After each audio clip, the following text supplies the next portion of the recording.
Cerita Arwah Berduka volume yang kelima bagian yang keduanya kini akhirnya seketika langsung dibuka dengan sebuah potongan panel cerita singkat yang sangatlah luar biasa menarik. Mengingat pada kesempatan kali ini, maka kami pun akan menjelaskan tentang dua buah topik pembahasan utama yang terdapat di dalam cerita terbarunya. Pertama adalah tentang pertemuan dari Cray dan juga pertarungan dari Tino melawan monster naga biru yang kebetulan sekarang sedang berendam air panas bersama dengan mereka. Dan kedua, tentu saja tentang sebuah pertarungan menarik di dalam dungeon level 8 Istana Malam yang saat ini sedang dilakukan oleh Arnold.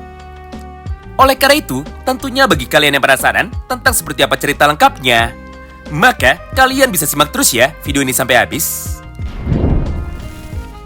Kita mulai dari yang pertama. Singkat cerita, tepat sebelum pertarungan dari Arnold nantinya akan segera dimulai, maka Sin pun otomatis langsung berpindah lebih dulu, tepat menuju ke dalam sudut pandang dari Cray. Di mana pada momen ini, Cray yang sudah sampai di tempat pemandian air panas yang ada di dalam kota Souls, dia pun akhirnya seketika langsung masuk untuk bisa menikmati liburannya. Namun, ketika Cray baru saja membuka pintu itu, maka Cray pun tiba-tiba saja langsung bisa melihat sebuah kemunculan dari naga kecil dengan warna biru muda yang merupakan seekor naga liar. Walaupun pada awalnya Cray nampak sangat terkejut, tapi karena dirinya saat ini sudah pernah bertarung melawan ratusan ekor naga, dan juga sudah pernah bertarung melawan banyak sekali naga-naga yang kuat bersama dengan para anggota party dari Grieving Soul, maka di momen yang sama itulah Cray pun kini seketika langsung menjadi santai.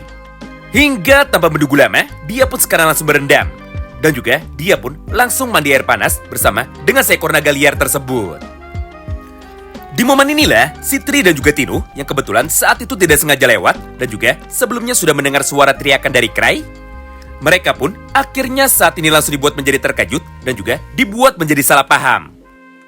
Karena menurut mereka berdua, di hadapan dari Cray, monster naga biru itu sekarang sama sekali tidak ada harga dirinya.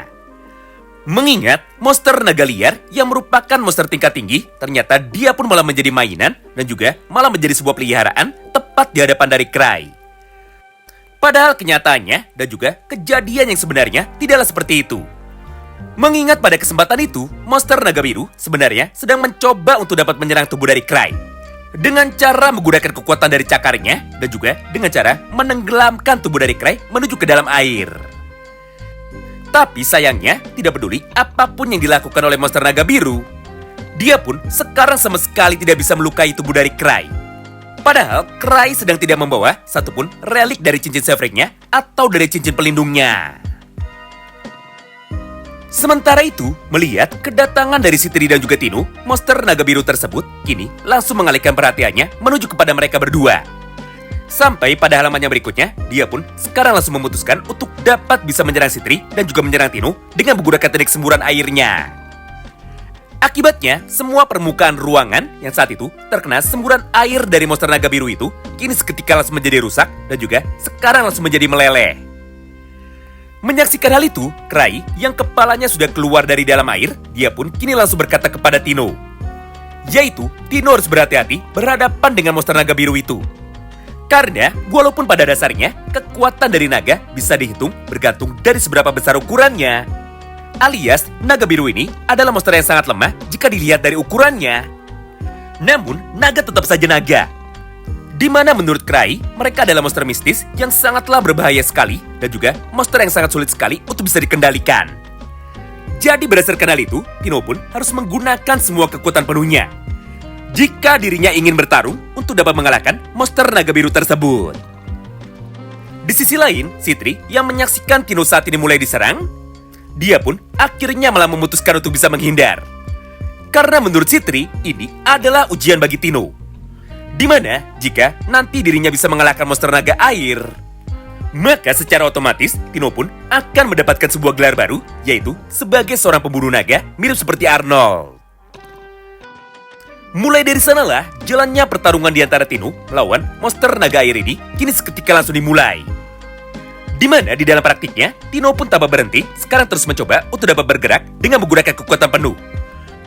Walaupun sekarang Tino bertarung tanpa menggunakan satupun pakaian di tubuhnya, alias Tino hanya bertarung dengan menggunakan handuk saja. Nah, meskipun di awal pertarungan, Tino berhasil dibuat menjadi terpojok dan juga Tino berhasil dibuat menjadi tidak berdaya. Namun, berkat perubahan dari Tino sebelumnya yang sudah bisa menggunakan kekuatan dari topeng Overgrid, maka secara tidak langsung, tubuh dari Tino sekarang perlahan-lahan sudah mulai menjadi terbiasa. Hingga, walaupun tanpa bantuan dari topeng Overgrid, faktanya, Tino pun sekarang bisa bergerak secepat kilat untuk bisa mendekati tubuh dari monster naga itu. Kemudian, setelah Tino sudah mulai mendekat, maka dia pun segera melayangkan satu buah teknik tendangan terbangnya tepat menuju ke arah tubuh dari monster naga tersebut. Sehingga monster naga air itu sekarang otomatis langsung menjadi terpental dan dia pun kini menjadi berhasil dikalahkan. Sebagai gantinya, handuk dari Tino saat ini malah menjadi robek. Sampai dia pun langsung menjadi terlihat malu. Karena pada dasarnya dirinya sama sekali tidak menggunakan pakaian apapun di tubuhnya. Menariknya, setelah memperlihatkan sedikit potongan cerita singkat tentang bagaimana cara dari Tino untuk bisa mendapatkan gelar pemburu naganya itu, maka pada halaman yang berikutnya, Shin pun kini seketika langsung berpindah menuju ke dalam sudut pandang yang lainnya, yaitu menuju ke dalam sudut pandang dari Arnold.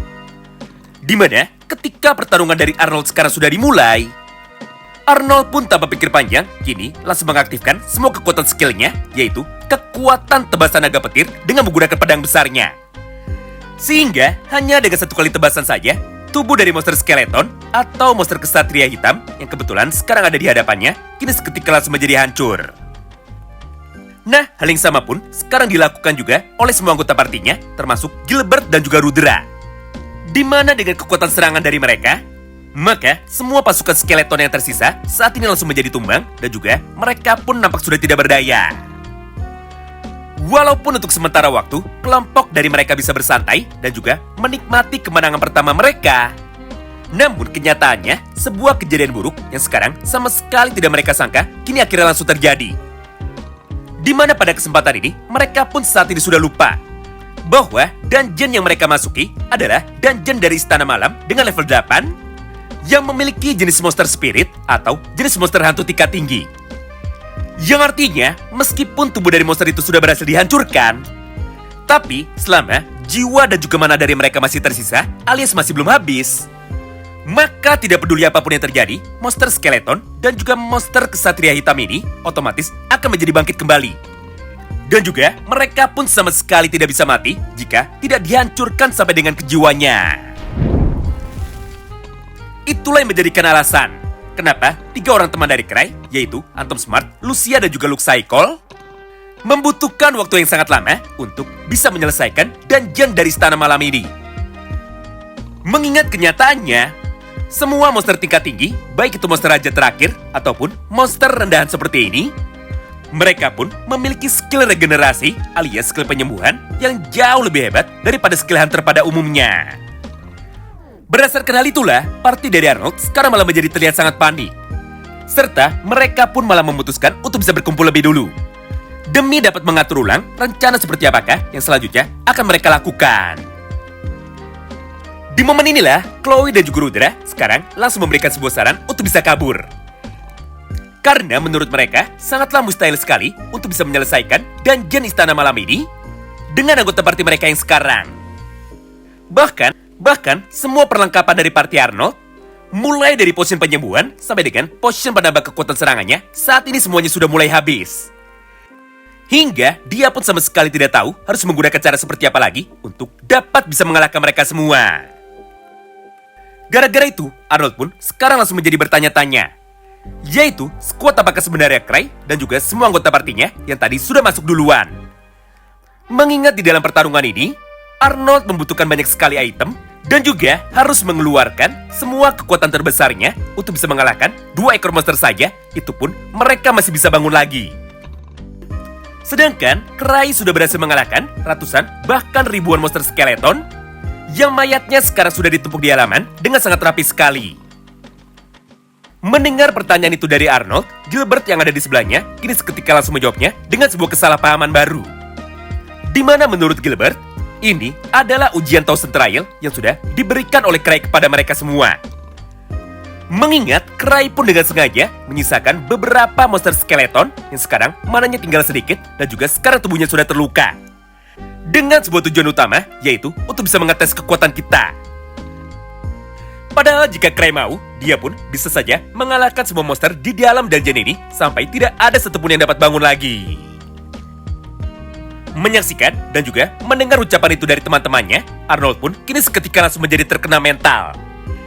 Hingga tanpa menunggu lama, dia pun kini segera memerintahkan semua anggota partinya untuk bisa segera mundur. Dan juga untuk dapat segera melarikan diri, entah bagaimanapun caranya. Sementara itu, Arnold pun akan berusaha untuk bisa pergi paling belakangan demi dapat menjaga semua teman-temannya. Supaya semua teman-temannya bisa keluar lebih dulu, dan juga supaya mereka semua bisa selamat tanpa ada satupun temannya yang mati di dalam dungeon level 8 tersebut. Nah, singkat cerita, setelah beberapa jam berlalu dan juga ketika saat ini hari sudah mulai pagi, maka di momen yang sama itu, Cray yang kebetulan sekarang sedang bersantai bersama dengan teman-temannya yang lain, mereka pun tiba-tiba saja bisa menyaksikan kemunculan dari party Arnold yang kebetulan sekarang baru saja tiba tepat di dalam kota Souls. Di mana di dalam praktiknya, Cray yang terlihat sangat kebingungan, akhirnya dia pun mulai bertanya seperti ini kepada teman-temannya. Pertama, kenapa tubuh dari Arnold semuanya sekarang dipenuhi dengan luka dan juga dipenuhi dengan perban? Kedua, kemana perginya baju besi dari Arnold dan juga armor dari semua anggota partinya? Ketiga, kenapa Arnold nampak sedang menangis kesakitan? Dan yang keempatnya, apa yang sebenarnya terjadi kepada Arnold? Apakah mereka sempat terjatuh di jalanan hingga semua anggota partinya menjadi terluka? Mendengar pertanyaan itu dari Cray, si Tri pun sekarang langsung menjadi tersenyum. Seakan-akan dirinya sudah tahu bahwa semua hal ini nantinya akan terjadi kepada mereka. Sementara itu, Lismart yang tidak mau menyia-nyiakan sebuah kesempatan besar untuk bisa membuli mereka semua, maka tanpa pikir panjang, dia pun kini seketika langsung bergerak dengan kecepatan kilatnya untuk bisa menghampiri tubuh dari Arnold sambil berkata seperti ini kepada mereka lagi. Haha, kalian terlalu lama atau kalian sekarang terlalu lambat. Karena faktanya, kami dan juga Cray sekarang sudah bosan untuk dapat menunggu kedatangan dari kalian. Bahkan, untuk dapat mengisi waktu kosong kami, Tino pun sampai bisa bertarung dan juga Tino pun sampai bisa mengalahkan seekor monster naga biru walaupun dirinya hanya bertarung dengan seorang diri. Mendengar semua ucapan itu dari Lismart, Arnold pun lagi-lagi kembali dibuat menjadi salah paham. Di mana pada akhirnya Arnold pun sekarang sudah yakin 100% bahwa dirinya sekarang sedang diuji dengan ujian 1000 cobaan dari Cray alias ujian Thousand Trial. Berdasarkan hal itulah, maka tanpa menunggu lama, tubuh dari Arnold sekarang otomatis menjadi lemas. Lalu, dengan matanya yang terbuka lebar, Arnold pun hanya bisa berdiam diri saja tanpa bisa mengucapkan apa-apa lagi. Sebelum pada halaman terakhir ini, Arnold pun akhirnya tiba-tiba saja langsung menjadi pingsan tepat di hadapan dari seorang Cray. Wow, menarik banget ya.